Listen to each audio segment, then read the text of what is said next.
The No Money But Dreams podcast is for those millennial dreamers who try to be in the top 1%. It doesn't matter what we've achieved. We wake up every morning with the mindset that we're still broke. We welcome you on our journey in search of that home run. Which can change everything. Everything? Everything.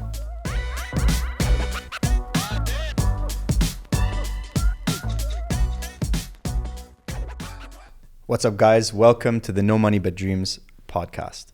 Today, we're going to be talking about how we stay inspired.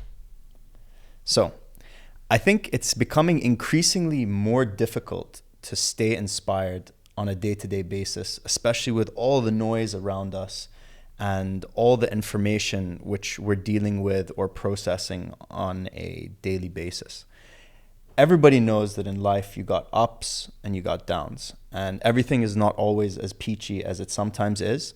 And whether that's family life, work life, or anything for that matter, I think it's extremely important to be able to keep yourself inspired and keep yourself going and progressing and moving forward to kind of reach whatever goals that you're in. But you have to control your mind space. You have to control the thoughts, because negative thoughts have literally no benefit to anybody, no benefit to yourself, and no benefit to the people around you. So it's really easy for a lot of people to say that I can stay inspired in perpetuity on a long period of time. But for me, and I know it's also for you, it can get quite difficult, and it can be sort of like a lonely place to be around. My mother actually coins a really funny term, and this comes to who do you hang out with?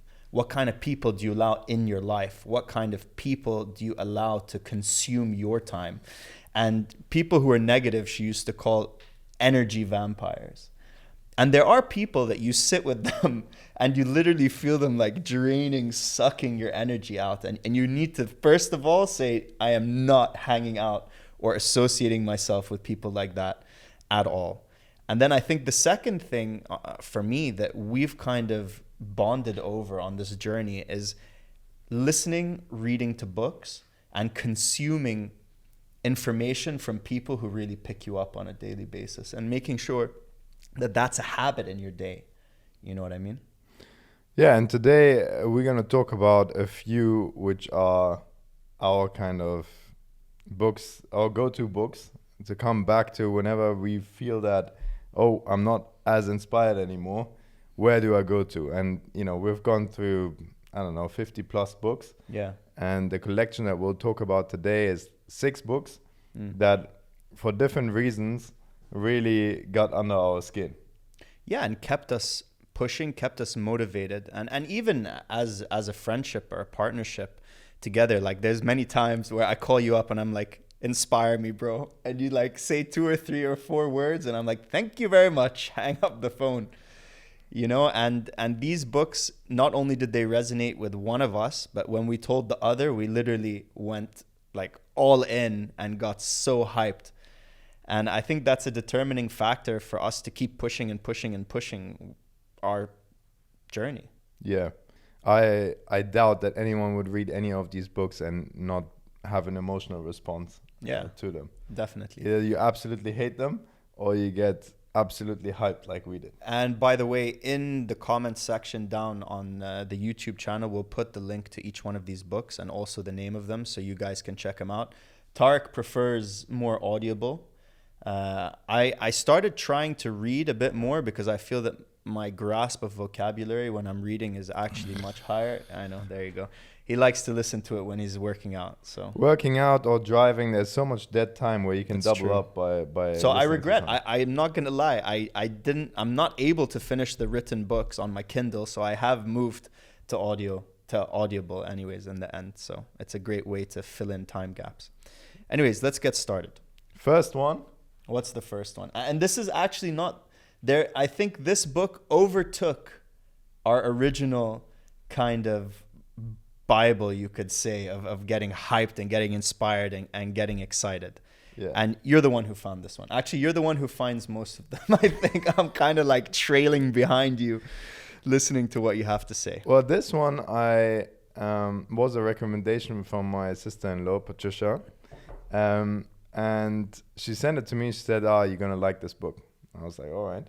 So started listening to it at the beginning of December, and this was when I had already made up my mind. Wait a minute. What's the name of the book? No, You're no, getting no, too hyped. No. So I was already on the track of I'm gonna do the challenge, right? Yeah.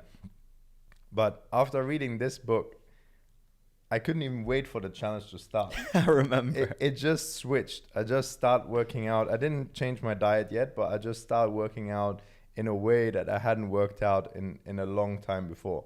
So the book is called Relentless, and it's about a guy that used to be a basketball player but realized that he wasn't good enough to make it as a pro.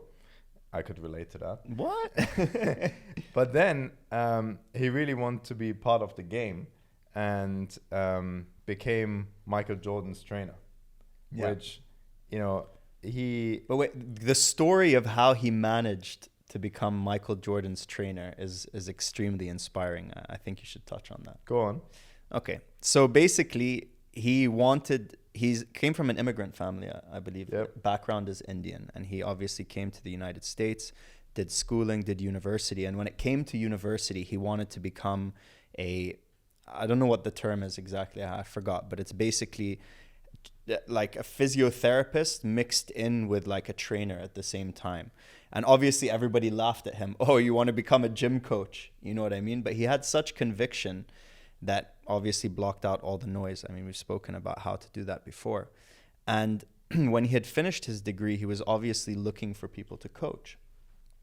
And he wrote like introductory emails to every single team he could think of, trying to get into that door, to get a chance to even just train a bench warmer. Yeah, he had written to the Bulls multiple times. Yeah. Jordan, he didn't even think that he could get someone like this. But he saw that Jordan was complaining that he wanted to get physically stronger to compete against the Pistons. And he just tried again. And at some point, he got that introductory meeting. And he thought he was going to meet the Bulls, but he actually met Michael Jordan. He didn't know. That was crazy. And he goes, "I'm going to give you a 30-day plan and show you exactly what we're going to do." And he ended up staying 15 years.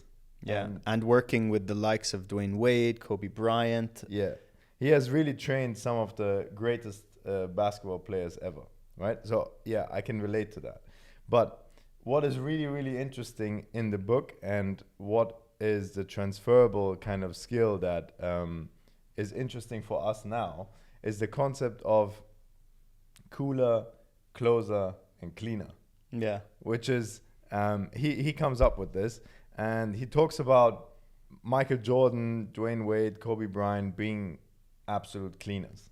Yeah. And what that means, the difference between a closer and a cleaner, everyone knows the closer, right? You give them the ball at the end of the game. They enjoy the hype. They show up if it's in the right kind of circumstances. But the cleaner goes beyond this. You know, Michael Jordan wins a championship. Instead of showing one for the first championship that he wins, he puts two in there because he's already thinking of the next one. Yeah, exactly. As soon as he's even achieved what he set out to achieve, he's already thinking about the next trophy that he wants to win. Yeah, and it's not just so much about fame. It's just about doing it. You know, Yeah. it's a very calculated. The fame is a approach. byproduct of getting shit done. Yeah, and they just go. And I can really relate to that and thinking about, you know, you just have to go. And that motivated me so much in the challenge and made me really inspired, right? We don't do the book any justice here talking about it. But when you find some time, go and read Relentless. It is an amazing book and probably the most motivational book I've ever read. Just the way that he's so raw with how he tells you, like, stop complaining. Just get whatever you need to do done, and I don't give a shit. Like, wake up in the morning. And the level of, I would say, control that he put over these players, and obviously these players want to play ball as well. He will not take on a player who isn't willing to go to the next level and push himself really to that limit. Yeah, but the difference is, like, you know, there's a lot of trainers out there. When you train superstars, you know, they've come with all sorts of baggage, you know, and this guy doesn't care. Yeah. Like, if you puke, you wipe up your puke and you tell me when you're ready and we go again. Exactly. Right? And he is just so focused on getting you right.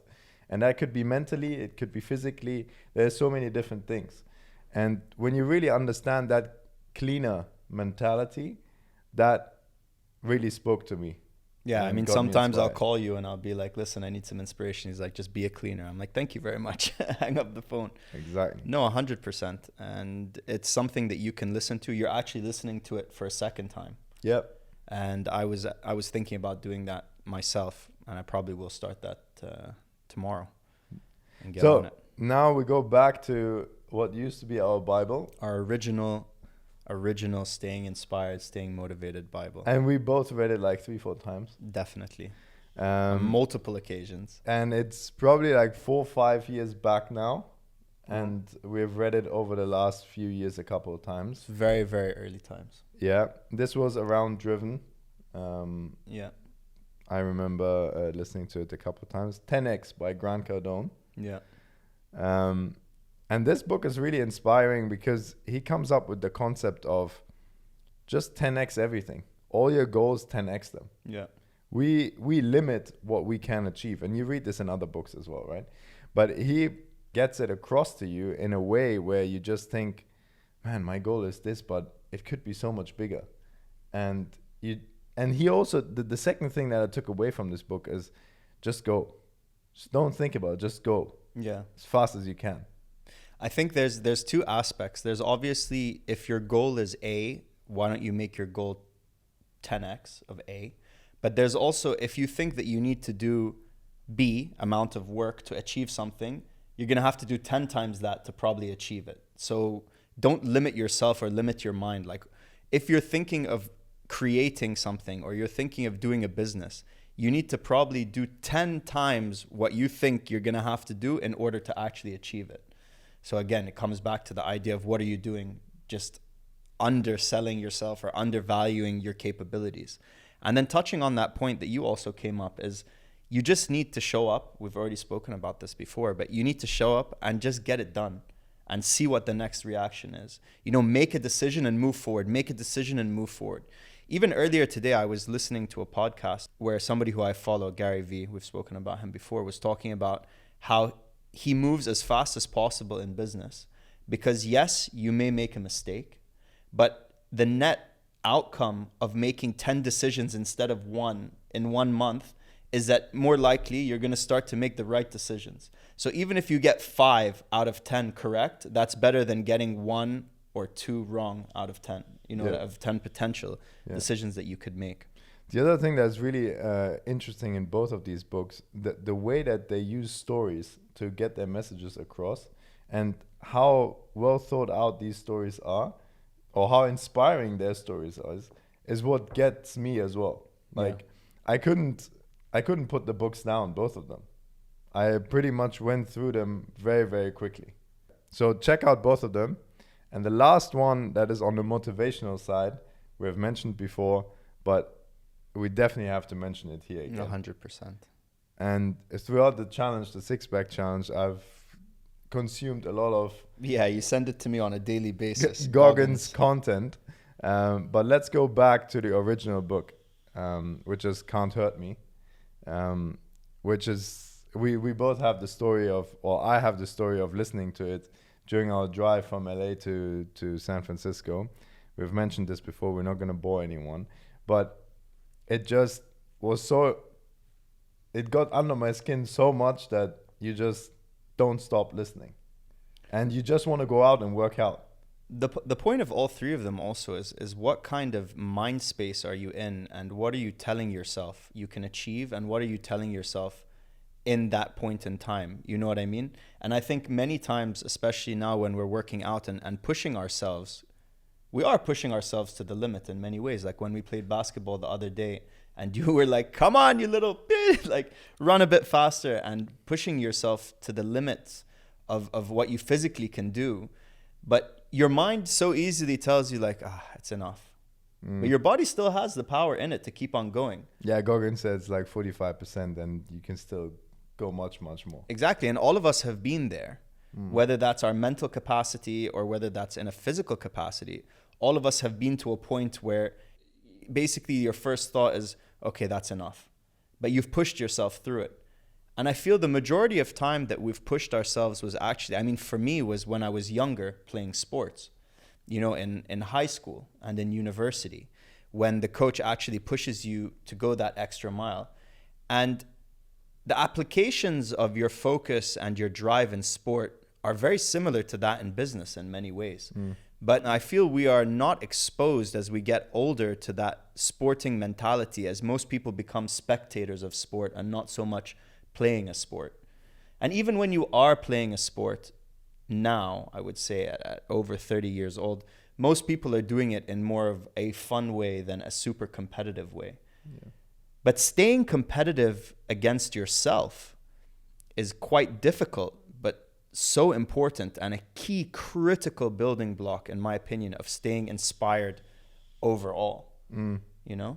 Yeah, I mean, through sport, growing up, I've gained so many transferable skills that you can't learn anywhere else, right? And that's sorry to cut you, but that's also similar, I think, to somebody who's been in the military. Like if I were to see a CV now of somebody who had been in the military and also heavily into sports, just straight away, I know that they have the structure to be able to push themselves or to deal with that element of like going above and beyond what you need to do. Yeah. Cool. So those were the 3 kind of motivational books we think are worth your time. Now we're going to go into 3 other books which also got under our skin for different reasons. Yeah, these books kind of opened our mind up to the business opportunities. I would say business opportunities and the direction which the world is going. And for me, very much a passion into tech. These, especially the first book, which we're going to talk about, really opened my mind into how can technology moving forward shape our world and shape consumers. Yeah. So the first one, a little backstory, is called The Mesh by Lisa Gansky. I was on the first or second trip to Australia, just starting a new job. I got there early on a Sunday to try and deal with like 8 hours time difference. And I just took a stroll through the city, found a bookstore that was closing down and bought 5 physical books. And this was one of them. It had been written 10 years before, and I remember... You wish you had read it 10 years. Yeah, 10 years earlier. It's about the sharing economy and basically how everything is going to be disrupted by concepts like Airbnb. And the framework that until today I don't forget is that anything that is expensive to purchase and doesn't get used a lot will be disrupted by some kind of marketplace, right? Because there's so much capacity that you can just use better, right? It's like in the kitchen. So whilst reading this book, it got to evening, Sunday night, and knew Monday morning I had to get out and show up at work. And I just couldn't put the book down. I kept reading and I came up with 5 businesses within the first kind of 100 pages. And it was so inspiring how she explains it, and it clicked straight away. And this was really how I came up with Driven a couple months after that. Yeah, it was the premise. Exactly. So this book, it just changes the way that you look at objects or things that we buy on a day-to-day basis and makes you think, how can this be optimized? How can this be used in a sharing kind of way? Yeah, I mean, I was blown away by the completely different way of thinking about assets and how human beings are going to interact with them. And when she must have written it, it must have been so contrarian to so many people that, for example, Airbnb, well, nobody's going to want to stay in your house. You know, nobody's going to want to use your car. Nobody's going to want to use, I mean, your musical instrument, for example. Something that came to me was when I was younger, obviously we had to buy these expensive musical instruments. As far as instruments were concerned, I'm so bad at playing instruments, but when I was younger, I would not give up. I did guitar, I did trumpet, I did drums, I did so many things. But the amount of time that you use that instrument and the price of the asset, doesn't really make any sense, especially when you're not a professional in any way whatsoever, you know? So the old mentality that she brings up that will be disrupted was a key eye-opener when you came to me and you proposed Driven, which is obviously someone else driving your car, taking you to work, and then monetizing that asset while you're at work. And then we all know the biggest story, which is obviously Airbnb. But the fact that consumers are changing and things are becoming more normal in that space, I wish I was even more curious to how that would impact. Well, it did come to my mind, obviously, cloud kitchens and utilizing the excess capacity in kitchens, but I wish I was a little more curious going down that rabbit hole to see how that would apply to my industry in many ways. Yeah. And whilst I was reading the book, it was also completely clear to me that Elon Musk is going to disrupt this same car industry that I want to get in to with Driven. I knew that once he has autonomous cars, there's no need for the drivers anymore, and all cars will just be shared, or a lot of cars will be shared, right? But I saw this window of opportunity, you know, until we get to L5 and really autonomous driving vehicle, it's going to be some time, legislation, all these things. So I thought, if you can create a platform for 5 years where you can get a lot of users, at some point you just switch out the drivers or the underlying asset, which is the car, right?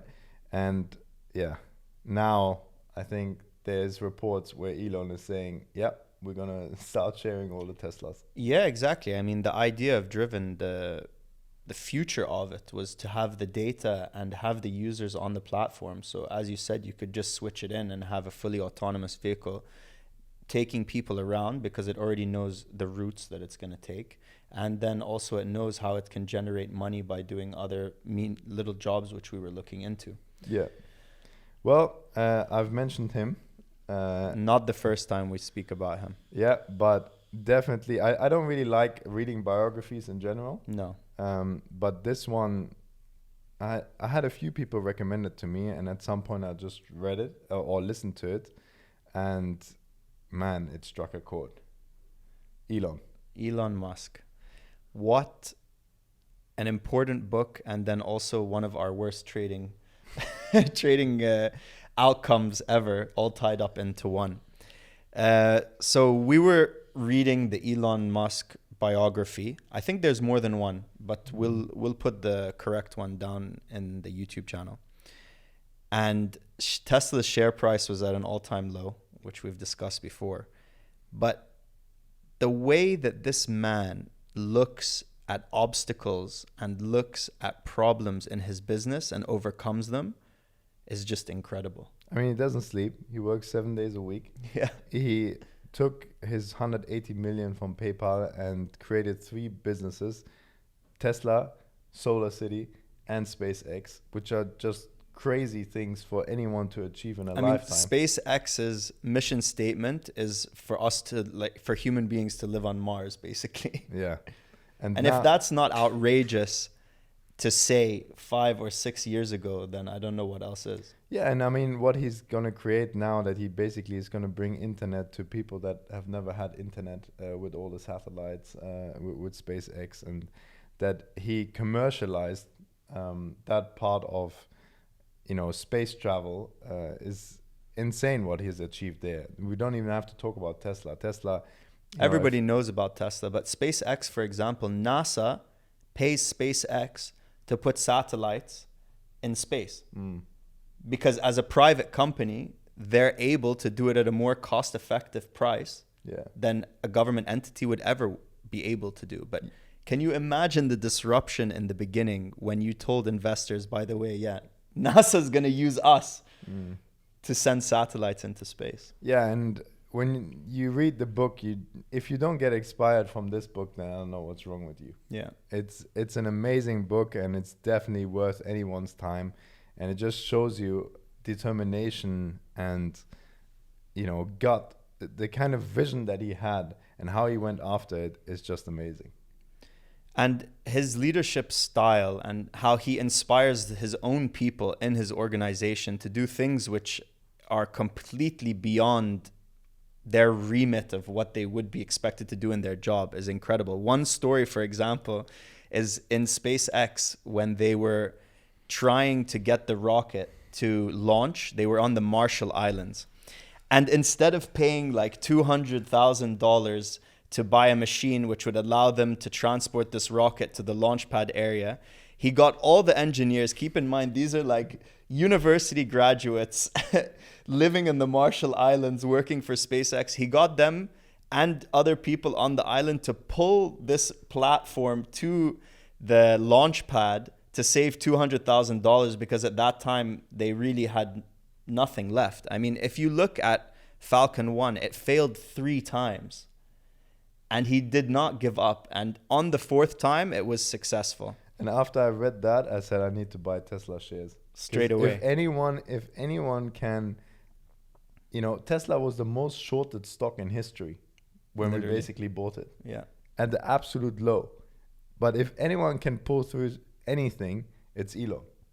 Exactly. And that with was all the inspiring. negative media attention that he was getting, with all the people saying that he would never be able to achieve what he's trying to do, he cut out the noise, stayed focused, and now if you look at him, he's the richest man in the world. Yeah.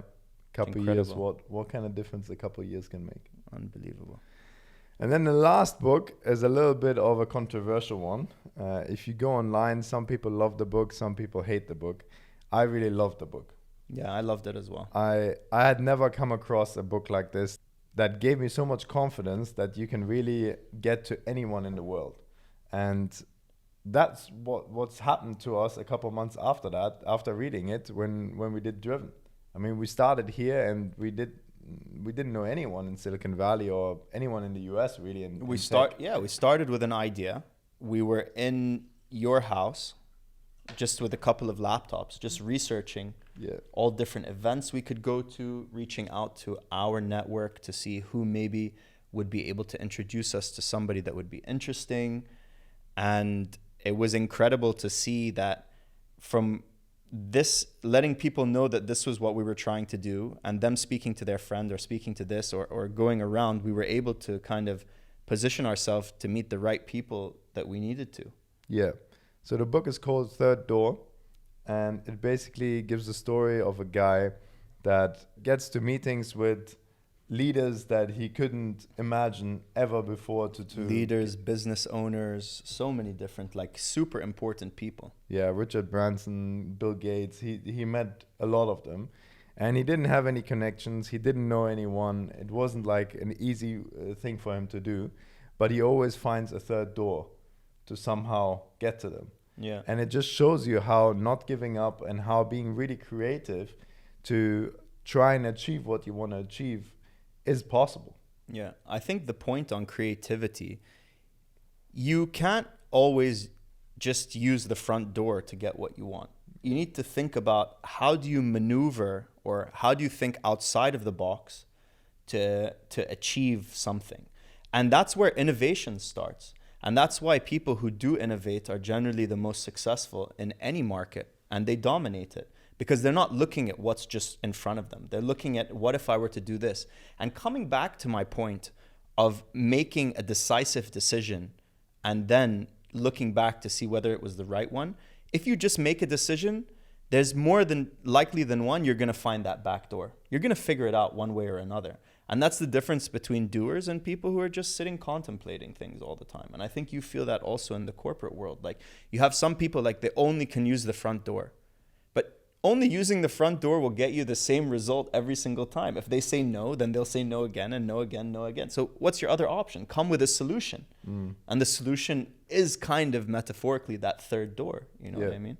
Well, I think 6 books, which were really good and really inspired us. Go and check them out. We won't waste your time. They won't waste your time. And you will feel very energized to go after them. Thank you so much, guys. Please like and subscribe and check out the list of books down below. Take it easy. Peace. Peace.